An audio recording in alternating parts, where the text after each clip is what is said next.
Let's take a look at the parts of a 3D model.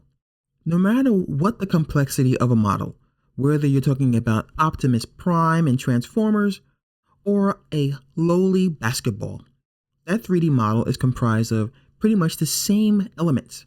So I'm going to go ahead and create a box, just a regular old box. And with this guy selected, I'm going to right click on him. I'm going to choose Convert To, and as you see here, I have Editable Poly as one of my options. When I have this selected, I can choose the element that I want to deal with. So I'm going to go ahead and just zoom in a little bit. And I'll click on the object again. I can go to this list here and I can choose one of these components. As you see, we have vertex, and the plural is vertices, edges, borders, polygons, and elements. So I'll go ahead and talk about the three that you'll find most common in every 3D application. So let's start with vertex. I'll go ahead and drag select, and I'll zoom in.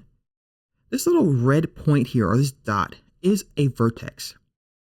When it's connected to another vertex, you'll wind up with the next element in the list. So these two vertices connect to give us an edge. This now is an edge, this red line. And this is an edge, and this is an edge on the bottom. Of course, you know where I'm going next. The four vertices or four edges give us polygon. So this is what you're going to find when you render your object. And this is probably where you're going to spend most of your time when you're modeling. So why is this important to know? Well, with this polygon selected, let's say I right click on it and I choose a bevel operation.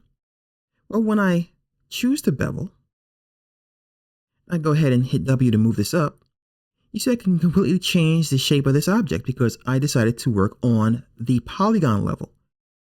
But if I want to work with an edge to modify this object, I can click on this edge here, and I can move just that edge, and I can create all kinds of shapes. And if I want to go really micro, I can go to vertex mode, and I can either drag select some vertices, and I can just move those two. See that?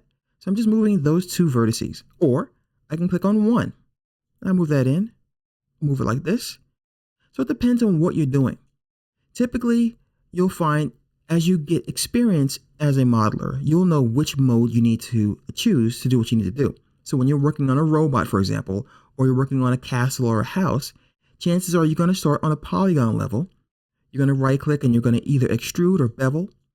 You're going to manipulate that shape in some fashion. And then you're going to tweak it. So you're going to then go to an edge mode. You might grab an edge, move that edge in a little bit or this way. Then you might want to refine it even further. And you're going to grab a vertex. Then from this vertex, you can go ahead and move that up or tweak that as well. So once again, you'll know which mode you need as you gain experience. So that is a quick look at the three most common elements in 3D applications: vertices, edges, and polygons.